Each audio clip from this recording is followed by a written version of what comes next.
अस्सलामुअलैकुम जी। आज आप लोगों के लिए बना रहे हैं आप ही की रिक्वेस्ट पर गुलाब जामुन, जो कि आज आपको सिखाएंगे वो है ब्रेड के बनेंगे। बहुत ही अच्छे बनते हैं, बहुत सॉफ्ट बनते हैं। चीज़ें आपको दिखा देते हैं। सबसे पहले आपको चाहिए ब्रेड के स्लाइसेस में वाइट ब्रेड इस्तेमाल करनी। अगर आप इससे डार्कर ब्रेड यानी कि ब्राउन या मीडियम ब्राउन इस्तेमाल करेंगे थोड़े से डार्क बनते हैं, तो कोशिश कीजिएगा कि वाइट ब्रेड इस्तेमाल कर लें। साइड्स आप इसकी उतार लेते हैं, जो मैं कर चुकी हूँ।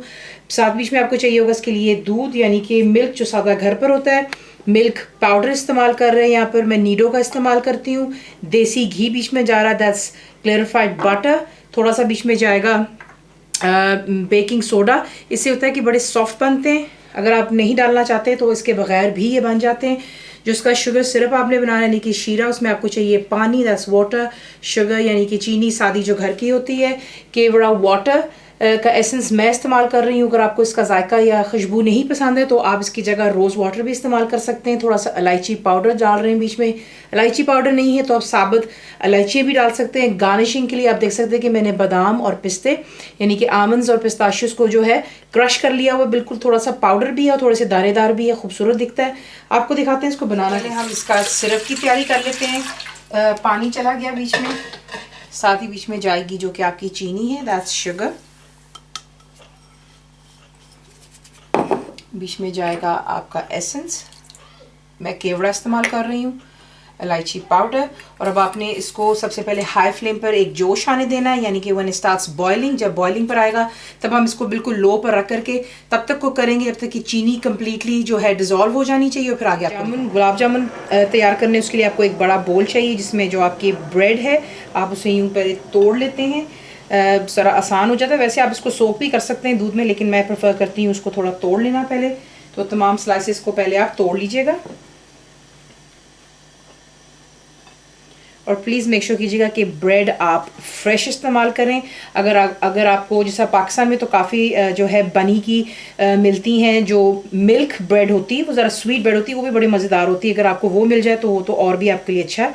तो मैं यहाँ पे सादी ब्रेड इस्तेमाल कर रही हूँ। ब्रेड के ऊपर आप यूँ डालते हैं दूध और आपने इसको सिर्फ थोड़ी देर सोक होने देना है कि जो ब्रेड है आपकी नरम पड़ जानी चाहिए। I already wash my hands, और हाथों से पहले आप इसको थोड़ा सा मिक्स अप कर। दूध जो था उसके अंदर में ब्रेड सोक अप भी हो गई, और उसी के साथ में आपने हाथों से इसको यूँ मसलना ही, देख लें परफेक्टली बिल्कुल जिस तरह एक डो होता है गुलाब जामुन के लिए। ब्रेड कुछ यूँ हो जाती है। उसके बाद आप इस पर ऐड करते हैं जो कि आपका बेकिंग सोडा है। आप इसके बगैर भी बना सकते हैं, मैंने आपसे कहा है यहाँ पर। और बीच में जाएगा आपका मिल्क पाउडर, और बीच में जाएगा आपका देसी घी।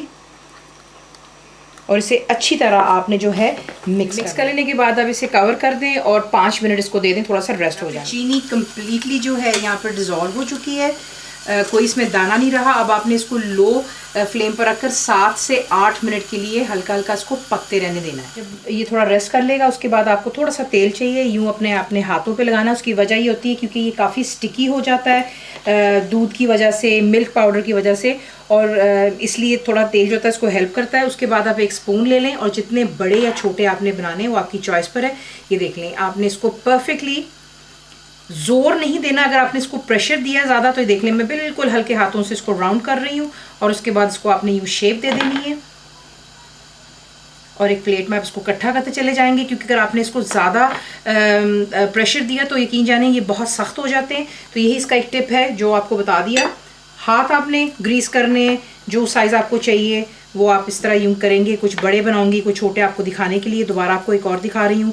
हाथों से आपने इसको यूँ हल्का सा बिल्कुल जो है ताकि इसमें कोई क्रैक्स ना हो। और आप देख सकते हैं अगर माशाल्लाह तो इसमें बिल्कुल कोई भी क्रैक नहीं है, ये देख लें, ठीक है।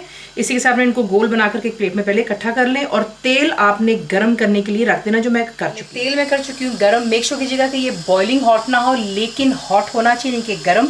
उसमें ये बना ये अंदर से थोड़े से आपको लगेगा कि कच्चे कच्चे हैं, और ऊपर से जो है ये जल्दी हो जाएंगे। इसलिए आपने क्या करना है कि तेल मीडियम हॉट होना चाहिए, नॉट बॉइलिंग हॉट। और आप बीच में एक एक करके यूँ डालते जाएंगे, और जब तक अच्छी तरह इन पर गोल्डन कलर आ जाएगा आपने इन्हें फ्राई कर लेना है तमाम को।